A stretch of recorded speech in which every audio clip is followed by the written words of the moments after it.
किसी भी कंपनी में पैसा लगाने से पहले उसकी असली कीमत क्या है, ये जानना बहुत ज़रूरी होता है। तो आज हम बात करेंगे फंडामेंटल एनालिसिस की। समझिए कि एक ऐसा तरीका है जो हमें पर्दे के पीछे झांकने में मदद करता है और बताता है कि कोई कंपनी असल में कितनी मजबूत है।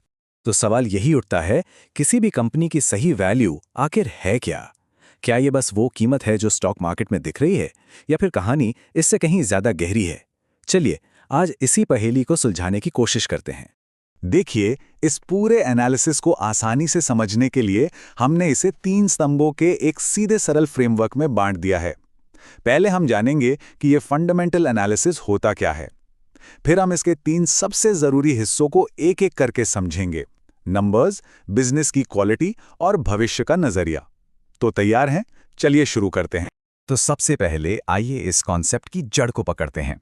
आखिर ये फंडामेंटल एनालिसिस है क्या भला, और क्यों हर समझदार इन्वेस्टर इसकी इतनी बात करता है? इसे ऐसे समझिए जैसे किसी कंपनी का पूरा फाइनेंशियल हेल्थ चेकअप हो रहा हो। इस चेकअप में कंपनी की कमाई, उसके कर्ज, उसकी ग्रोथ की स्पीड और भविष्य के प्लान्स, इन सब को गहराई से परखा जाता है। और मकसद मकसद सिर्फ एक है, ये पता लगाना कि स्टॉक की जो कीमत बाजार में चल रही है वो उसकी असली कीमत के हिसाब से सही है, या महंगी है, या फिर सस्ती। अब आता है हमारा पहला स्तंभ, नंबर्स। यहां हम सिर्फ फैक्ट्स और आंकड़ों की बात करते हैं। मतलब वो नंबर्स जो बिना किसी लाग लपेट के कंपनी की सच्ची कहानी बयान करते हैं। किसी भी कंपनी की फाइनेंशियल हेल्थ को नापने के लिए ये 3 डॉक्यूमेंट्स उसके रिपोर्ट कार्ड की तरह होते हैं।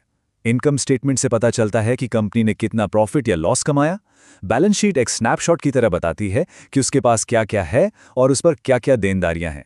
और कैश फ्लो स्टेटमेंट दिखाता है कि असल में कितना पैसा कंपनी के अंदर आया और कितना बाहर गया। अब इन नंबर्स का असली जादू आता है फाइनेंशियल रेशियोज के रूप में। ये मुश्किल आंकड़ों को बहुत आसान बना देते हैं।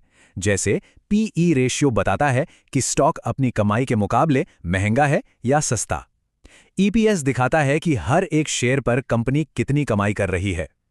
आरओई ये बताता है कि मैनेजमेंट शेयर होल्डर्स के पैसे से कितना प्रॉफिट बना पा रहा है।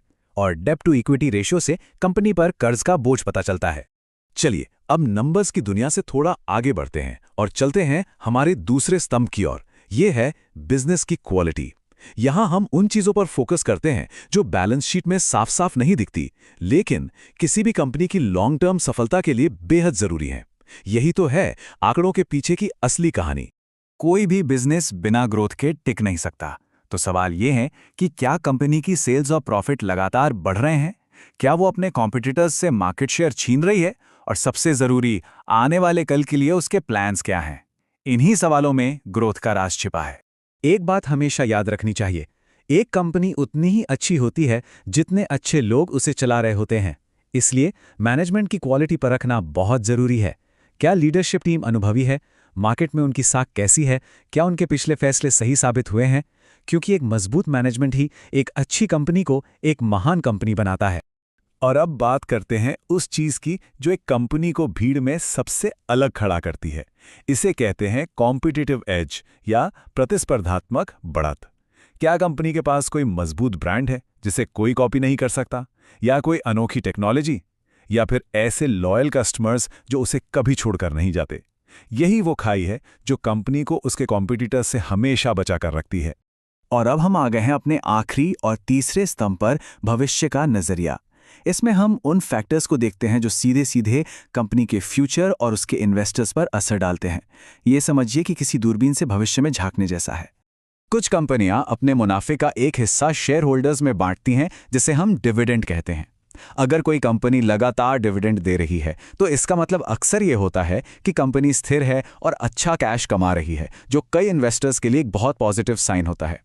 कॉर्पोरेट एक्शन दरअसल कंपनी के वो बड़े फैसले होते हैं जिनका सीधा असर शेयर होल्डर्स पर पड़ता है, जैसे मुनाफे से डिविडेंड देना, मुफ्त में बोनस शेयर जारी करना, शेयर को छोटे हिस्सों में बांट देना यानी स्टॉक स्प्लिट, या फिर बाजार से अपने ही शेयर वापस खरीदना जिसे बायबैक कहते हैं। तो सबसे जरूरी बात यह है कि कंपनी का भविष्य कैसा दिखता है। क्या कोई नया गेम चेंजिंग प्रोडक्ट आने वाला है? क्या कंपनी किसी नए देश में एंट्री करने वाली है? सरकार की नीतियों या ग्राहकों की बदलती पसंद का उस पर क्या असर पड़ेगा? इन सवालों के जवाब ही कंपनी के भविष्य की तस्वीर साफ करते हैं। तो हमने तीनों स्तंभों को एक एक करके समझ लिया है। अब वक्त है इन सभी धागों को एक साथ पिरोकर पूरी तस्वीर देखने का। देखिए, एक मजबूत पेड़ किसी एक जड़ के सहारे खड़ा नहीं रह सकता। ठीक उसी तरह एक मजबूत एनालिसिस सिर्फ नंबर्स या सिर्फ मैनेजमेंट को देखकर नहीं किया जा सकता। असली समझ तब बनती है जब हम कंपनी के नंबर्स, उसके बिजनेस की क्वालिटी और भविष्य के नजरिए को एक साथ मिलाकर देखते हैं। यही एक मुकम्मल 360 डिग्री व्यू है। तो अब जब ये पूरा फ्रेमवर्क हमारे सामने है, एक बहुत दिलचस्प सवाल उठता है। किसी कंपनी को एनालाइज करते समय शुरुआत कहाँ से होनी चाहिए? क्या पहले उसके नंबर्स को खंगालना चाहिए, या पहले उसके बिजनेस मॉडल को समझना चाहिए, या फिर सीधे भविष्य की संभावनाओं को तौलना चाहिए? जिस भी स्तंभ से शुरुआत होगी, वही आगे के पूरे विश्लेषण का रास्ता तय करेगा।